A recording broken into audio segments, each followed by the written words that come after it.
حضرت بتائے اس وقت اللہ کیا کر رہا ہے؟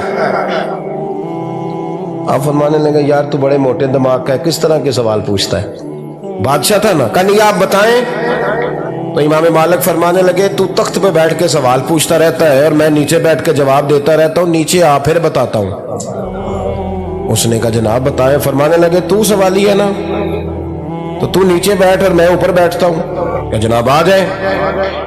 ہارون رشید نیچے آ گیا، امام مالک تخت پہ بیٹھ گئے۔ فرمانے لگے اب بتا کیا پوچھ رہا تھا؟ کہنے لگا حضور پوچھا تھا اللہ اس وقت کیا کر رہا ہے؟ فرمانے لگے رب اس وقت تجھے سمجھا رہا ہے کہ اس تخت پہ تکبر نہ کرنا، 1 منٹ لگتا ہے میں تجھے اٹھا کے مالک کو بٹھا دیا کرتا ہوں، یہ تجھے سمجھا رہا ہے، لہٰذا اس سمجھ پہ قائم رہنا، تکبر نہ کرنا، 1 ہی تو منٹ لگتا ہے، یہ تجھے سمجھا رہا ہے۔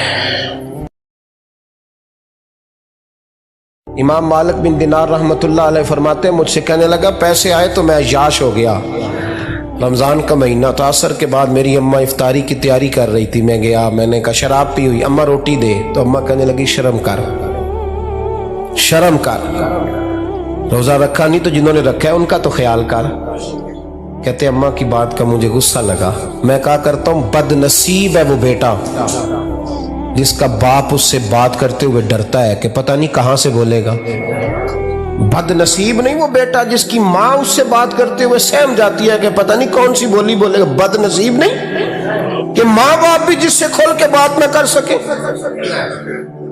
حضرت مالک بن دینار سے کہنے لگا اماں نے جب کہا نا شرم کر تو مجھے غصہ آیا، میں نے ماں کو تھپڑ مارا اور میری ماں جلتے ہوئے تندور میں گری۔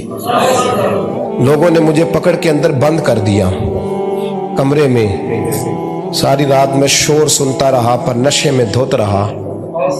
سویرے آنکھ کھلی تو میری بیوی بیگ باندھ رہی تھی، میں نے کہا کہاں جا رہی ہو؟ کہنے لگی جو ماں کا نہیں بنا میرا کیسے بنے گا؟ میں نے کہا میری اماں کا، وہ تو لوگوں نے رات کو ہی دفن کر دی جنازہ پڑھ کے۔ تڑپ کے کہنے لگا مجھے کیوں نہیں بتایا؟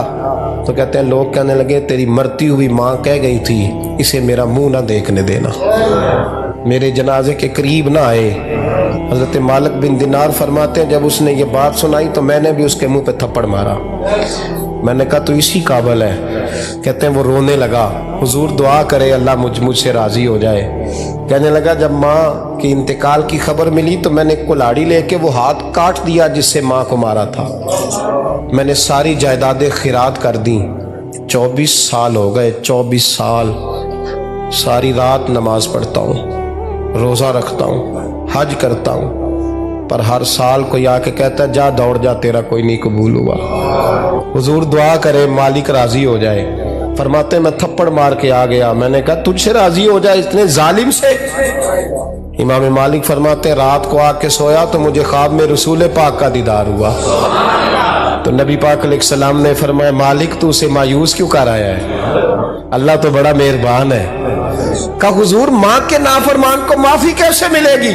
تو امام مالک فرمانے لگے نبی کریم نے فرمایا جا اسے جا کے بتا دے تجھے قیامت میں تیری ماں کی وجہ سے بخش دیا جائے گا۔